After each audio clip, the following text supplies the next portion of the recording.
Hey, I'm golf broadcaster Matt Adams. The updated and expanded second edition of my book, The Golf Round I'll Never Forget, Golf's Biggest Stars Recall Their Finest Moments, is now available. Readers can expect to march with Arnie's Army at the 1960 U.S. Open, relive Jack Nicklaus's remarkable 1986 Masters win, and be amazed by the Tiger Slam. The Golf Round I'll Never Forget, Golf's Biggest Stars Recall Their Finest Moments. Pick it up where fine books sold, including BarnesandNoble.com and Amazon.com. This day in sports history. It's March 11th, and on this day in 1979, it was one of the best examples of the old Rodney Dangerfield line of going to a fight and a hockey game breaking out. The Los Angeles Kings were on the road in Philadelphia on this night. They were coming off a pair of road losses, including a 9-4 beating at the hands of Toronto the night before. The Kings had also lost the previous meeting with the Flyers 3 weeks prior, with Randy Holt chalking up 10 minutes in the penalty box in that one. So whether there was a carryover from that game or frustration with the blowout loss the night before, or a combination of those or other things, it was a fight-filled first period, and Holt wanted in on every bit of the action. He threw a left into the jaw of a Flyer after play was stopped for a face-off, and then the merry-go-round started. Gloves were dropped. Holt was swinging at Philly's Frank Bathe around the ref, who was trying to break it up. And once that was stopped, they were both sent to the box for 5-minute majors and 10-minute misconduct penalties. Well, they weren't done yet. In fact, they were just getting started. They dropped the gloves again soon after the penalties ended, and watching the video of this game, there's really not much hockey being played. There are fights everywhere, and not just including Bathe and Holt. So why am I talking so much about this game? Well, Randy Holt racked up an NHL record 67 penalty minutes, and that record still stands today, 45 years on. But the amazing part is that he racked up all of those in just the first period, including 3 game misconduct penalties. His dance partner that night, Frank Bathe, is 4th on the all-time list with 55 penalty minutes picked up in this game. There were 10 players with at least 25 minutes assessed against them. And those same 10 were also given game misconducts and spent the rest of the night in the locker room. As a team, Philly had 194 penalty minutes, which is 7th on the all-time list, and LA had 186, good for 10th all-time. Oh, and the Flyers won 6-3. In 2006, it was one of the more improbable runs to a tournament championship in college basketball. Syracuse came into the Big East tournament as the 9 seed and proceeded to beat Cincinnati, top-ranked UConn, number 23 Georgetown, and then 15th-ranked Pitt to win the Big East title. The Orange rode the hot shooting of Jerry McNamara, who hit clutch 3 after clutch 3 after clutch 3. Against Cincy, McNamara hit a running 3 from the top of the key with a half-second left on the clock to stun the Bearcats.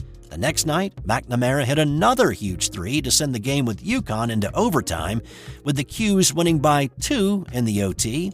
The next day against Georgetown, it was McNamara feeding Eric Devendorf for a layup to give the Orange their first lead of the game with just 10 seconds to play, and then they hung on for the win.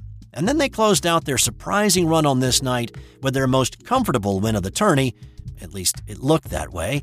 They led most of the way, held a double-digit lead at one point, but Pitt did scrap back to take a lead in the second. But some clutch free throws in the closing minute by Josh Wright, and Syracuse won 65-61.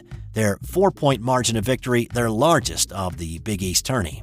McNamara hit 16 threes for the tournament, nearly averaging a double-double despite being hampered with a groin injury, and he was named tournament MVP.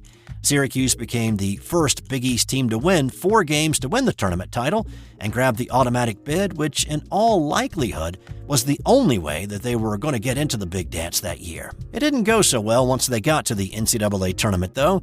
Their good fortune ran out in the first round, losing to the 12 seed Texas A&M.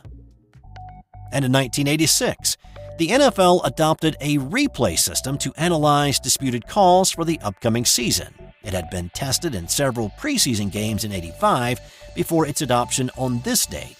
This system did not have coaches' challenges. Instead, reviews were initiated in the replay officials' booth upstairs. On-field officials could also request a video review after a conference on the playing field, and in the first year, there were about 1.5 reviews per game, and only about 10% of the on-field calls reversed. Here's the thing, though. It was subject to a vote by the owners at the end of each year, and succeeded in getting just enough votes to keep it going another year. But after the 91 season, it did not pass. The dissenting voters believed the replay system delayed games too much and failed to get enough of the calls correct. It would come back for good in 1999 with several significant changes. And today's non-sports Did You Know? Octopi and squid have 3 hearts.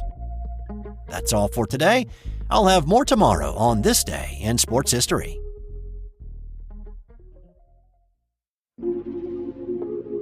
This has been an original Thrive Suite production. Hey there, sports history fan. This is Arnie Chapman, a.k.a. the Football History Dude, and I hope that you enjoyed this recent episode presented by the Sports History Network and were able to learn some good old-fashioned sports history knowledge nuggets. I started the Sports History Network back in 2020 with the mission to help podcasters find a community of like-minded sports history nerds, as well as helping aspiring podcasters to start their own shows.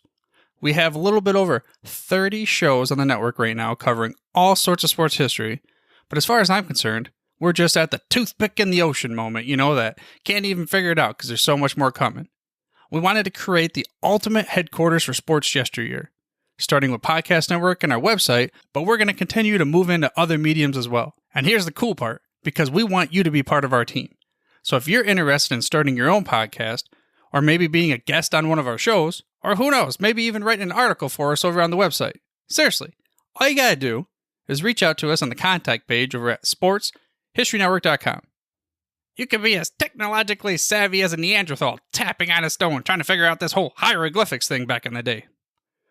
Again, it doesn't matter, because even if you don't understand the whole podcast space, we have a production team that can pretty much help you out with doing everything. All you gotta do, head over to sportshistorynetwork.com, head to the contact page, fill it out. That message goes right to me, and I'll reach out to you as soon as I can. But for now, dude, I'm through if you're through.